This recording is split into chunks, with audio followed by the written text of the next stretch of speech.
Bismillahirrahmanirrahim. Assalamu alaikum students. Today our topic of discussion is gaseous exchange in plants. Gases exchange जैसे कि पहले हम detail में इसके बारे में पढ़ चुके हैं। गैस एक्सचेंज का इंट्रो पिछले लेक्चर में मैंने आपको बहुत ही डिटेल के साथ आपको बताया था। आज के लेक्चर्स में हम पढ़ेंगे स्पेसिफिक इन प्लांट्स के अंदर किस तरह से गैसेस का एक्सचेंज होता है। सबसे पहले हम उन स्ट्रक्चर्स की बात करते हैं जिनके थ्रू प्लांट्स के अंदर जो है वो गैसेस का एक्सचेंज होता है। सबसे पहले मैं आपको ये बात क्लियर कर दूं कि जो प्लांट्स होते हैं, प्लांट्स के अंदर कोई स्पेसिफिक ऑर्गन सिस्टम या कोई ऑर्गन जो है वो नहीं होता गैस की एक्सचेंज के लिए। तो इसके लिए हर सेल जो है वो एक्सचेंज करता है, गैसेस के एक्सचेंज करता है। कोई स्पेसिफिक ऑर्गन्स यहाँ पर नहीं होते। प्लांट्स हैव नो ऑर्गन्स और systems for the exchange of gases with the environment. So every cell of plant body exchange gases with the environment by its own. हर सेल जो है वो खुद से गैसेस का एक्सचेंज जो है वो करता है। सबसे पहले इसके अगर हम स्ट्रक्चर्स की बात करें, कौन कौन से स्ट्रक्चर्स हैं जो कि प्लांट बॉडी को हेल्प करते हैं गैस की एक्सचेंज में। सबसे पहला स्ट्रक्चर जो है होता है वो लीव्स, पत्ते जो हैं पौधे का सबसे मेजर जो पार्ट हैं वो हैं जो कि प्लांट को गैस की एक्सचेंज में हेल्प करते हैं, फोटोसिंथेसिस में उनकी हेल्प करते हैं। उसके बाद हमारे पास यंग स्टेम्स जाती हैं और उसके बाद स्टोमेटा। अब स्टोमेटा क्या है? स्टोमेटा एक ऐसी ओपनिंग है जिसके जरिए से गैस का एक्सचेंज होता है। सबसे पहले इसकी अगर हम डेफिनेशन की बात करें, स्टोमेटा है क्या? Stomata are microscopic openings present in epidermal layer of cells consist of two guard cells. Stomata क्या है? स्टोमेटा एक माइक्रोस्कोपिक ओपनिंग का मतलब क्या है? बहुत ही स्मॉल साइज की होगी वो ओपनिंग, जिसमें से जो कि प्रेजेंट है एपिडर्मल लेयर के ऊपर। सेल्स की जो एपिडर्मल लेयर है, एपिडर्मल लेयर क्या होती है?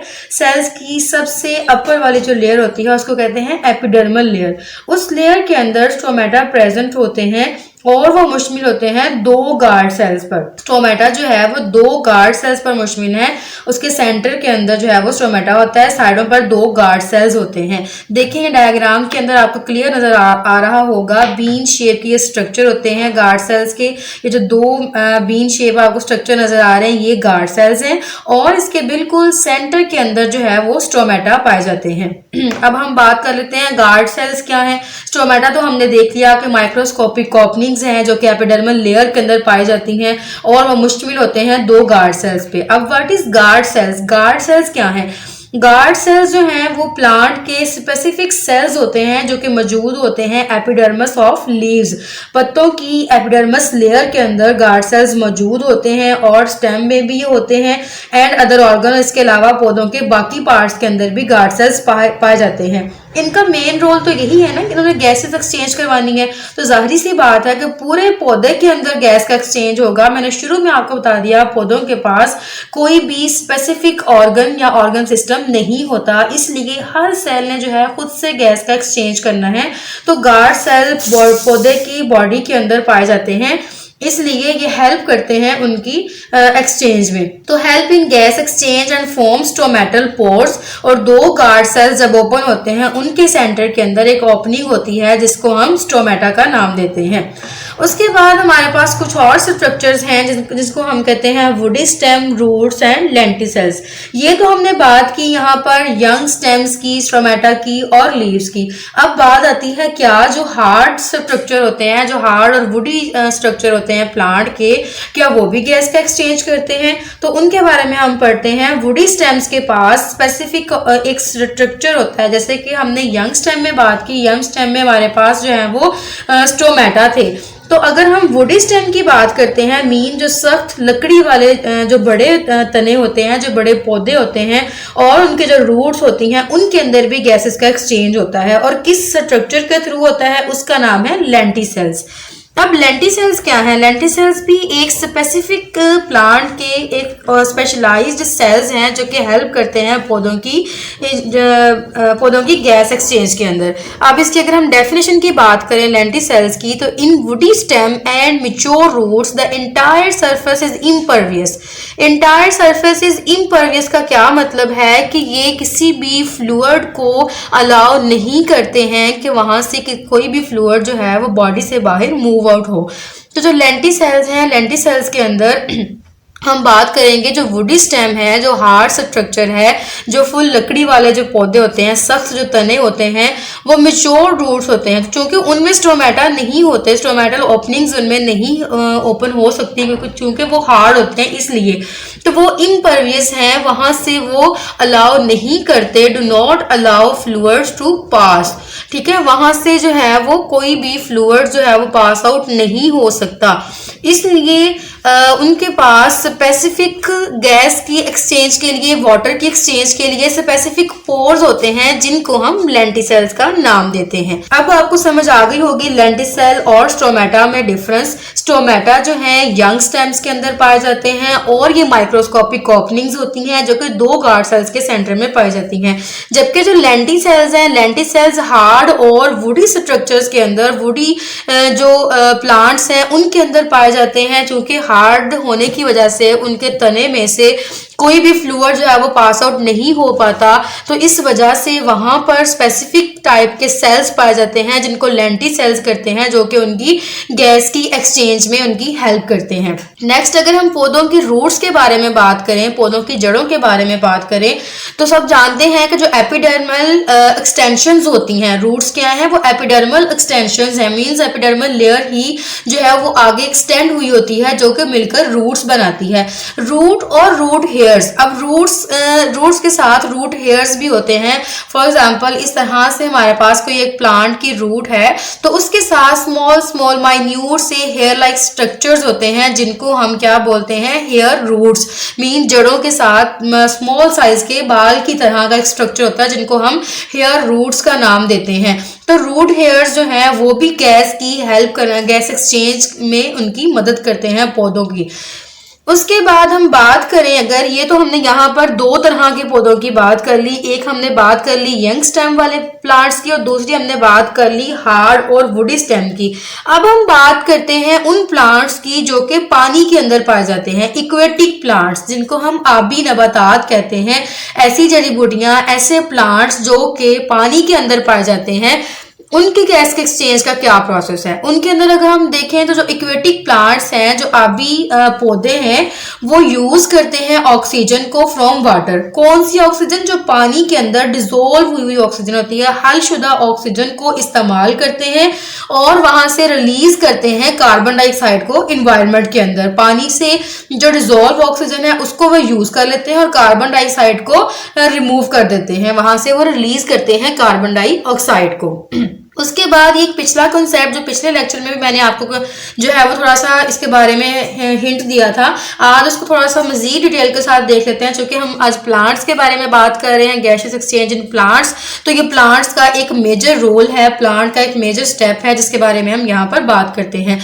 वो स्टेप कौन सा है कि फोटोसिंथेसिस और रेस्पिरेशन। ये दो ऐसे प्रोसेसेस हैं जो कि प्लांट्स के लिए बहुत ज्यादा इंपॉर्टेंट टॉपिक्स हैं, बहुत ज्यादा इंपॉर्टेंट ऑर्गन हैं जो कि हेल्प करते हैं उनकी गैस एक्सचेंज में और उनकी फूड की प्रिपरेशन में। तो फोटोसिंथेसिस सबको पता है कि फोटोसिंथेसिस क्या है। फोटोसिंथेसिस जो है वो पौधों को, फोटोसिंथेसिस का एक ऐसा प्रोसेस है जिसके जरिए पौधे अपनी खुराक को तैयार करते हैं, प्रिपेयर फूड, अपनी खुराक तैयार करते हैं सूरज की रोशनी में और साथ में कार्बन डाइऑक्साइड का इस्तेमाल करते हैं और वहां से प्रोड्यूस करते हैं ऑक्सीजन। ऑक्सीजन जो कि फोटोसिंथेसिस के नतीजे में वहां पर बनती है, वो ऑक्सीजन फिर रेस्पिरेशन के दौरान इस्तेमाल होती है। रेस्पिरेशन के दौरान क्या होता है कि ग्लूकोज की ब्रेकडाउन होनी होती है, तो वहां पर ऑक्सीजन जो है, जो ऑक्सीजन फोटोसिंथेसिस के नतीजे में बनी थी, वो ऑक्सीजन कौन इस्तेमाल करेगा? रेस्पिरेशन का प्रोसेस जिसके अंदर ग्लूकोज की ब्रेकडाउन के लिए ऑक्सीजन रिक्वायर होती है।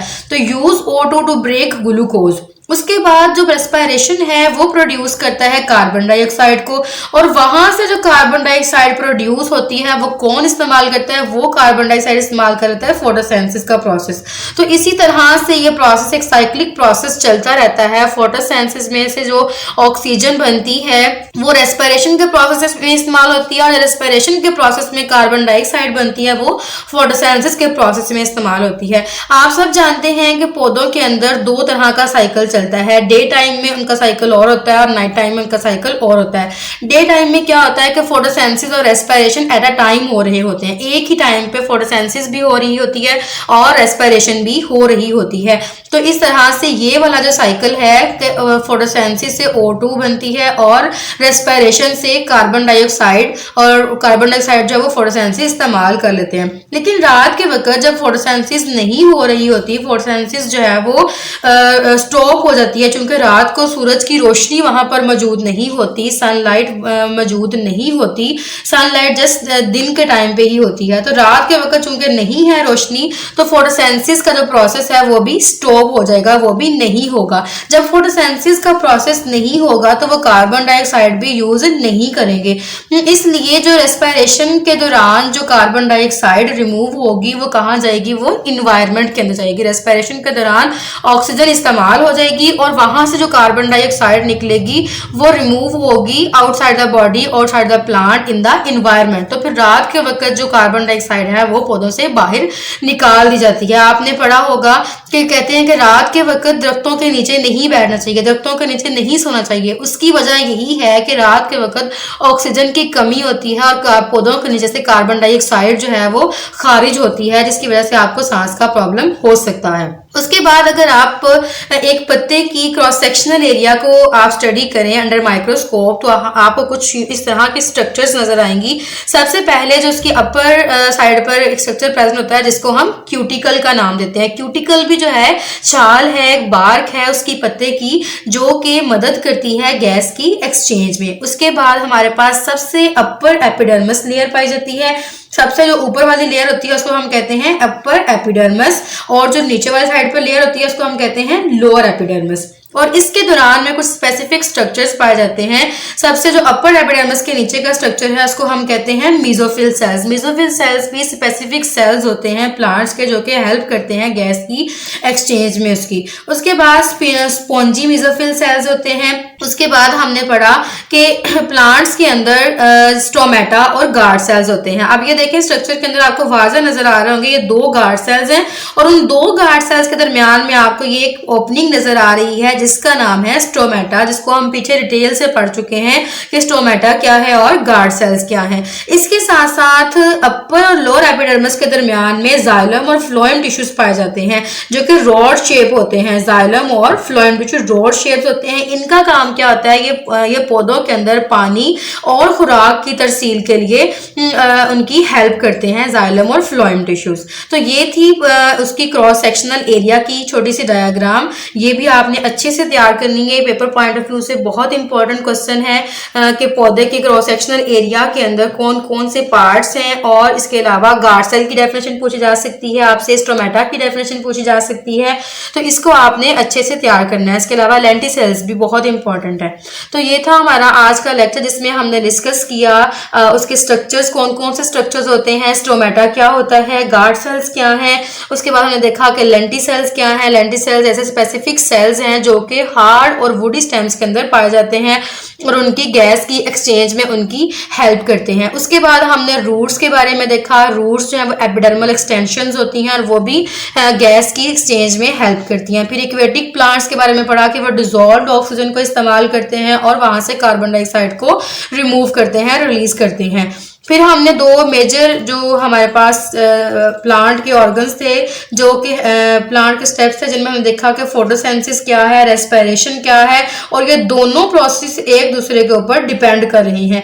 फिर हमने पौधे के एक पत्ते का क्रॉस सेक्शनल एरिया देखा जिसमें हमने ये सारे स्टेप्स को वन बाय वन डिस्कस किया। Upper epidermis, lower epidermis, spongy mesophyll, mesophyll cells, stomata, xylem, phloem. इन सारी चीजों को हमने डिटेल में डिस्कस किया। मैं उम्मीद करती हूँ आपको आज का लेक्चर बहुत ही इंटरेस्टिंग लगा होगा और बहुत ही अच्छे से समझ आया होगा। अगर फिर भी आपका कोई क्वेश्चन हो तो आप कमेंट बॉक्स में पूछ सकते हैं। अल्लाह हाफिज।